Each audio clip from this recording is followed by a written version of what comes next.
and welcome to Lady Boss HR. Thank you for tuning in today. So last week the government introduced Plan B. I just thought it would be appropriate for me to have a chat with you today about those restrictions and what considerations you probably already have made or need to make as an employer. So let's recap on the restrictions. So you must wear a face mask in public venues now unless you are singing, eating, drinking or exercising. If you can work from home, then the advice is to do so. And the other restriction now is for nightclubs or any crowded area, you are to show your COVID certification. So what does this mean for employers? Well, I was actually in the Arctic Circle when some of these changes came into force, so it was a bit of a nightmare in that regard, because I would have rather have been in the UK to support my people and clients. However, they did a fantastic job, my team, in just understanding and interpreting the restrictions. The biggest one that is incredibly grey, and I think we're all used to that now during the pandemic, is the option to work from home if you can. So for lots of my clients, if they have been able to work from home in the past and they've got that equipment, then they have just given that option to their people again.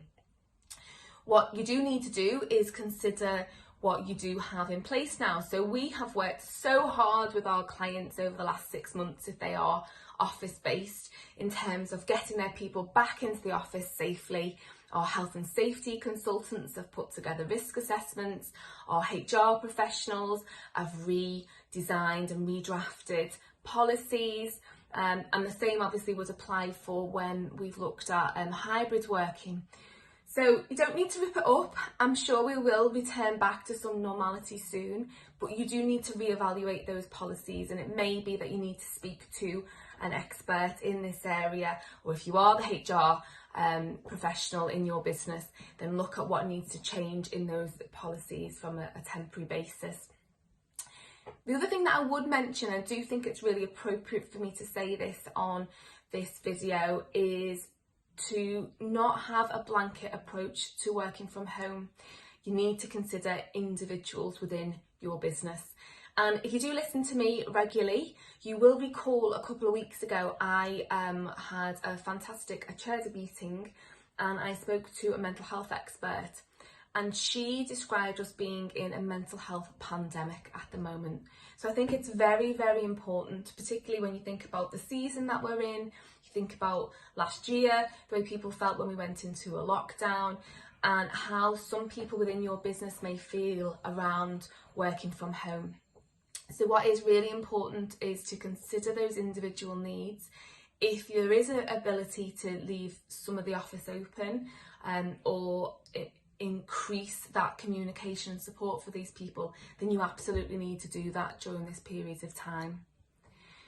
The other point I would make here is around people that maybe haven't got the right equipment at home or the right environment. I've had people that work for me, and I've got clients that maybe are in, a sort of house share. They haven't got a desk space, or they just haven't got the space to put a desk, or then they really, really feel uncomfortable working from home. So again, you need to assess people and consider actually, can they work from home? I would absolutely encourage you to complete those risk assessments. So if you haven't completed those risk assessments for your people at home, you need to do so. If you're not sure what you need to do, then please do drop me a message. I'll send you happily the templates of what need to be completed. Just reduce that risk and keep your people safe at home.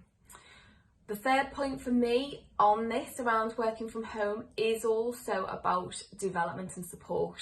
And we've had, a massive surge and encouragement for a lot of people to look at the Kickstart programme. I know we've done that within our business. And when you're looking at people that maybe are new to your business or quite junior, where they need supervision and support, it may not be appropriate for them to work from home all of the time. So you just need to take those considerations into place. but you also need to make sure that you've got fantastic communication. You need to understand how your people feel. Do they feel really uncomfortable coming into the workplace if there's no choice and they can't work from home? And what can you do what adaptations can you put in place to make those people feel safe? If you do have any questions on this, as mentioned before, please do drop a message or follow me on the other areas of social media that I am on, and reach out to me at any point. I think we need to help each other during this difficult time. My final point on this is just in relation to obviously the impact that is devastating on the hospitality and leisure sector. I know from our clients and friends of mine who have really seen already that impact on their business from the restrictions that have been put into place, and just that uncertainty that a lot of people currently have around the pandemic and this variant.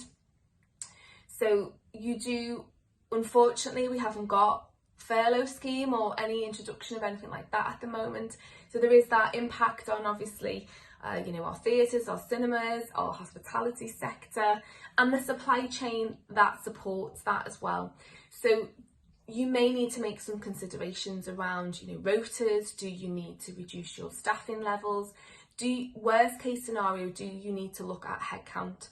And if you do, and you do need to look at a temporary layoff period of time or a redundancy process, I would really, really urge you to speak to an expert, or if you're the expert within the business, then just make sure you do follow your own terms and conditions and your policies. And if people are working from home, or you do you don't want to conduct face-to-face meetings, then it is very important that you still follow that process. And I have advised in previous lockdown periods that if things are being conducted via Zoom or Teams, then I would actually just add a little bit more time into that process just to make sure that it's fair. But again, any support you need, any questions that you've got, please do reach out, contact us. My details are here again now. More than happy to give you a bit of free time just to support you during this time. So stay safe and have a good week. Thank you.